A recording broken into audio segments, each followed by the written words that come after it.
cukup sayang, wis cukup nglarani apa tenan kahanan iki.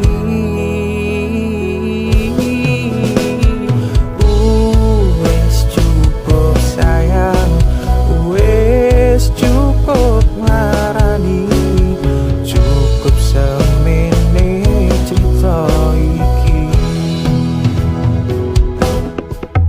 But